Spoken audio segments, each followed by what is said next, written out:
الحمدللہ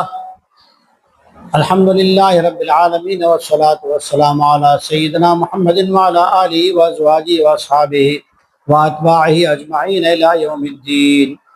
اوپر کے سبق میں آیا تھا کہ یعقوب علیہ السلام کو خواب یوسف علیہ السلام نے سنا دیا۔ یعقوب علیہ السلام نے جو ذمہ داریاں تھیں اس کو پوری کی، اور پھر ایک بات کہی اپنے بیٹے سے۔ اعوذ باللہ من الشیطان الرجیم، بسم اللہ الرحمن الرحیم۔ قال یا بنی لا تقصص رؤیاک علی اخوتک فیکیدوا لک کیدا ان الشیطان للانسان عدو مبین۔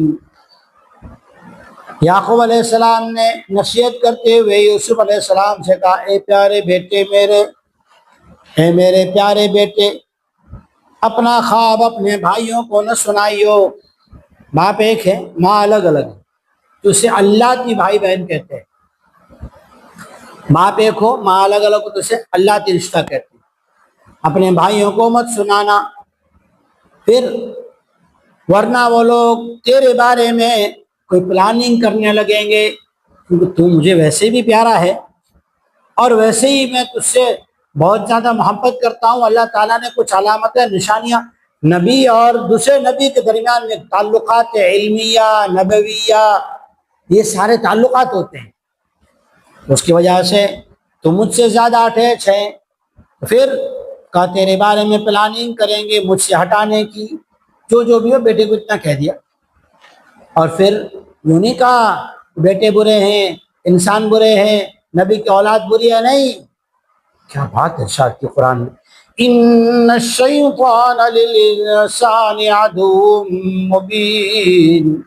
بے شک شیطان تو انسان کا کھلا ہوا دشمن ہے، اسے چانس چاہیے توڑنے کا، موقع چاہیے لڑانے کا، موقع چاہیے آپس کے اندر جدائیاں ڈالنے کا، اسے تو تھوڑا سا سوراخ چاہیے دشمنی بھڑکانے کا، اسے تو چھوٹا سا سوراخ چاہیے نفرتیں پیدا کرنے کا۔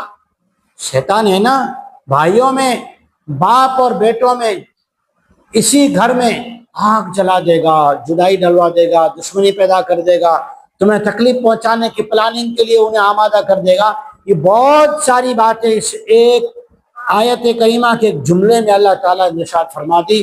یعقوب نبی علیہ السلام نے اپنے بیٹے سے جو بات کہی نا، میری دوستوں اس بات کو غور کیجئے گا، یہ اس کے اندر بہت ساری باتیں آ گئی۔ اگر میں اس پہ بہت ساری باتیں کھولوں، پھر لوگ جو ہے بزی ہیں، آج کل زیادہ مشغولیاں ہیں، تو کلام اللہ کی باتیں سننے کے لیے وقت نہیں ہوتا، تو پھر بے ادبی ہو جاتی ہے۔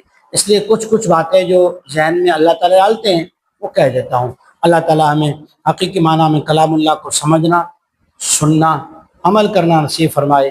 آمین والحمدللہ رب العالمین۔